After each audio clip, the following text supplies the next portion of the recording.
தெய்வத்தின் குரல் இரண்டாம் பாகம். வேதம் அத்தியன முறைகள். எழுதி வைக்காமலே வேதத்தை துளிக்கூட பிழை வராமல் காப்பாற்றிக் கொடுப்பதற்காக நம்முடைய ஆன்றோர் பல வழிகளை வகுத்து வைத்தார்கள்.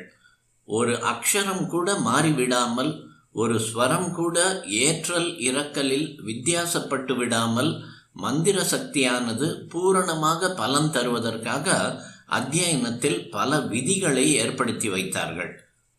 ஒவ்வொரு பதத்தில் உள்ள ஒவ்வொரு அக்ஷரத்தையும் சொல்வதற்கு இத்தனை கால அளவை வேண்டும் என்று மாத்ரா கணக்கு வைத்திருக்கிறார்கள். மூச்சை எப்படி விடுவதால் சரீரத்தில் எந்த பகுதியிலே வைப்ரேஷன் ஏற்பட்டு சுத்தமான அந்த அக்ஷரம் பிறக்குமோ அதை கூட சிக்ஷா என்ற வேதாங்கத்தில் நிர்ணயம் பண்ணி கொடுத்திருக்கிறார்கள். சங்கீத ஸ்வரத்துக்கும் வேதஸ்வரத்துக்கும் உள்ள ஒற்றுமை வேற்றுமை, மிருகங்கள் பட்சிகள் முதலியவை எழுப்பும் ஒலிகளுக்கும் வேதஸ்வரங்களுக்கும் உள்ள ஒற்றுமை வேற்றுமை ஆகியவற்றை சொல்லி சரியாக வேதஸ்வரங்களை உச்சரிப்பதற்கு வழிகாட்டி இருக்கிறார்கள். வார்த்தைகளும் அக்ஷரங்களும் மாறிப்போகாமல் இருப்பதற்கு செய்த ஒரு பெரிய உபாயம் என்னவென்றால், ஒரு மந்திரத்தில் உள்ள பதங்களை பல தினுசில் கோத்து வாங்கி வாக்கியம், பதம், கிரமம், ஜடா, மாலா, சிகா, ரேகா, துவஜம், தண்டம், ரதம், கனம் ஆகிய பலவிதமான முறைகளை பேட்டர்ன்ஸ் ஏற்படுத்தி இருப்பதுதான். இப்போது கனபாடிகள் என்று சில பேரை சொல்கிறோம் அல்லவா? இவர்கள் கனம் என்கிற முறையில் வேதம் ஓதுவது வரைக்கும் பாடம் படித்தவர்கள் என்று அர்த்தம். பாடி என்றால் பாடம் படித்தவன், கனம் வரையில் பாடம் படித்தவன் கனபாடி. ஒரு கனபாடி கனம் சொல்லும் போது கேட்கிறோம், ஒரு சில பதங்களையே அவர் அப்போது பல தினுசாக மாற்றி மாற்றி மடக்கி மடக்கி சொல்கிறார் என்று தெரிகிறது. இது கேட்பதற்கே பரமானந்தமாக கானாமிரதமாக இருக்கிறது. வேத மந்திரங்களுக்கு பொதுவாகவே உள்ள காம்பீரியம் இதனால் மேலும் ஜாஸ்தியானார் போல் இருக்கிறது. இப்படியே தான் கிரமம், ஜடை, சிகா, மாலா முதலான மற்ற முறைகளிலும் பதங்களை ஒவ்வொரு விதமாக சேர்த்து சேர்த்து திருப்பி திருப்பி சொல்கிற போது ரொம்பவும் கம்பீரமாக தெய்வீகமாக இருக்கிறது. ஆனால் இந்த ஓது முறைகளின் முக்கியமான உத்தேசம் வேத மந்திரங்களின் அக்ஷரம் கொஞ்சம் கூட மாறிவிடாமல் இருப்பதற்காக அவற்றை குறுக்கும் நெருக்குமாய் பின்னி பின்னி தர வேண்டும் என்பதே. வாக்கிய பாடம் அல்லது சம்ஹிதா பாடம் என்பதுதான் மந்திரங்களை உள்ளபடி அப்படியே பாடம் பண்ணுவது. வாக்கிய ரூபமாக மந்திரங்கள் வரும்போது அதில் உள்ள பதங்கள் சந்தியில் ஒன்று கூடுவதுண்டு. இங்கிலீஷை விட தமிழில் இம்மாதிரி சந்தியில் வார்த்தைகள் ஒன்று சேர்வது ஜாஸ்தி. இங்கிலீஷில் வார்த்தைகள் தனித்தனியாகவே தான் இருக்கும்.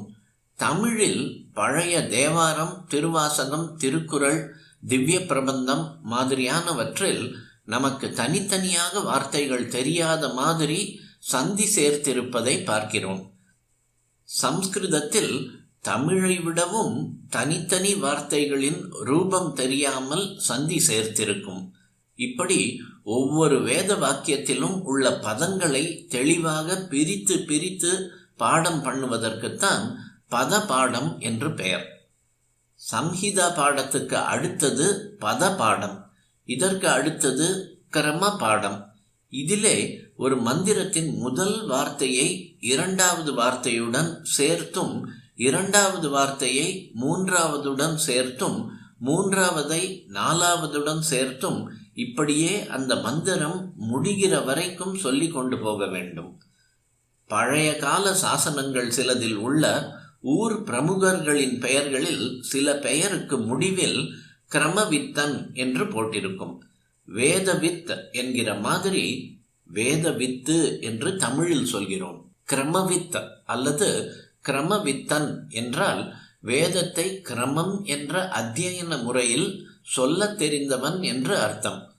தமிழ்நாட்டில் இப்படி ஊருக்கு ஊர் பலர் இருந்திருப்பதைத்தான் சாசனங்களிலிருந்து தெரிந்து கொள்கிறோம். இதற்கப்புறம் ஜடா பாடம். இதிலே முதல் வார்த்தையை இரண்டாவது வார்த்தையுடன் சேர்த்து சொன்னவுடன் அதை மாற்றி இரண்டாவதை முதல் வார்த்தையுடன் சேர்க்க வேண்டும். மறுபடியும் முதலை இரண்டாவதோடு சேர்க்க வேண்டும்.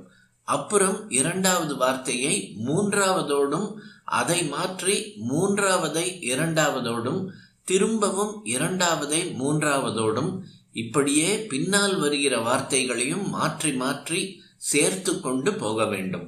இப்படி சொல்ல வல்லவர்களையே ஜடாவல்லபர் என்பது. இங்கே 2 வார்த்தைகளை கோத்து வாங்கின மாதிரியே 3 வார்த்தைகளை முன்னும் பின்னுமாக மாற்றுவது சிகா பாடம். இதைவிட சிரமமானது கனபாடம். இதிலே 4 தினுசு உண்டு. முன்னும் பின்னுமாக வார்த்தைகளை பல விதங்களில் பெர்முடேஷன் காம்பினேஷன் என்று சேர்த்து சொல்லும் அத்தியன முறையே அது. அதையெல்லாம் விளக்கினால் கணக்கு கிளாஸ் மாதிரி மண்டையை உடைக்கும். உயிரை காப்பாற்றுகிற ஒரு அபூர்வ மருந்தை காப்பாற்றுவதற்கு லெபார்டரியில் எத்தனையோ ஜாக்கிரதை செய்து வைத்திருப்பது போல லோகத்தை ரட்சிக்கிற வேத சப்தங்களை எழுதி வைக்காமலே வாய் வார்த்தையில் லவலேசம் கூட மாறி போய்விடாமல் காப்பாற்றி தருவதற்காக நம் பூர்வீகர்கள் இப்படிப்பட்ட பாடமுறைகளை ஏற்படுத்தி தந்திருக்கிறார்கள். சம்ஹிதா பாடத்திலும் பத பாடத்திலும் மந்திரத்தில் உள்ள வார்த்தைகளை அதே ஆர்டரில் ஒவ்வொன்றையும் ஒரே தரம் மட்டும் சொல்வதால் இவை பிரகிருதி இயற்கையான பாடம் எனப்படுகின்றன. மற்றவை விக்ருதி செயற்கையான பாடம் எனப்படும். கிரமத்தில் வார்த்தைகள் 1, 2, 3 அசல் பிரகிருதியாகவே போகாவிட்டாலும் 2க்கு அப்புறம் 1, 3க்கு அப்புறம் 2 என்று தலைகீழாக திரும்பாததால் அதை பூரணமான விக்ருதி என்று சொல்ல முடியாது. முழு விக்ருதியானவை கிரமம் தவிர 8 பாட வகைகள் ஆகும். அஷ்ட விக்ருதி என்று இந்த 8 விதமான பாடங்களின் பெயர்களையும் ஒரு ஸ்லோக ரூபமாக நினைவில் வைத்துக் கொள்கிற மாதிரி சொல்வதுண்டு. ஜடாமாலா சிகாரேகா துவஜோ தண்டோ ரதோ கனஹ இத்யஷ்ட விக்ருதயஹ புரோக்தா கிரமஹ பூர்வா மகர்ஷிபிஹி. ரொம்பவும் ஆதி காலத்தில் மகரிஷிகளாலேயே இந்த பாடமுறைகள் ஏற்படுத்தப்பட்டு விட்டன. வேதம் வாய்மொழியாக மட்டுமே, அதாவது புஸ்தகத்தில் எழுதி வைக்காமல் வரும்போது அதன் ரூபம் கொஞ்சமும் மாறக்கூடாது என்றால் அதற்கு இத்தனை விதமான பாடமும் இருந்தாக வேண்டும் என்று வைத்தார்கள். பதத்தில் வார்த்தை வார்த்தையாகவும் கிரமத்தில் 2 வார்த்தையாகவும் ஜடையில் அதை முன்பின்னாகவும் இப்படியெல்லாம் பல தினசில் சொல்வது ஒன்றுக்கொன்று டேலி ஆவதால் ஒத்துப்போவதால் மூல ரூபம் மாறவே இல்லை என்று நிச்சயமாகிறதல்லவா. அதனால் இத்தனை விதமான பதச்சேர்க்கை முறைகளும் இருக்க வேண்டும் என்று வைத்தார்கள். இதில் ஒன்றை விட இன்னொரு தினசில் அத்தியனம் பண்ணுவதற்கு பலனும் இத்தனை மடங்கு ஜாஸ்தி என்று கூட சொல்வதுண்டு. சம்ஹிதா பாட மாத்திரேண யத் பலம் புரோஷ்யதே புதைஹி பதேது த்விகுணம் வித்யாத் கிரமேது சதுர்குணம் வர்ணக்கிரமே சதகுணம் ஜடாயாந்து சஹஸ்ரகம். சம்ஹிதா பாடத்தை விட 2 மடங்கு பலன் கொண்டது பத பாடம், 4 மடங்கு பலன் அளிப்பது கிரம பாடம், 100 மடங்கு பலன் வாய்ந்தது வர்ணக்கிரமம் என்ற பாடமுறை, 1000 மடங்கு பலன் அளிப்பது ஜடா பாடம்.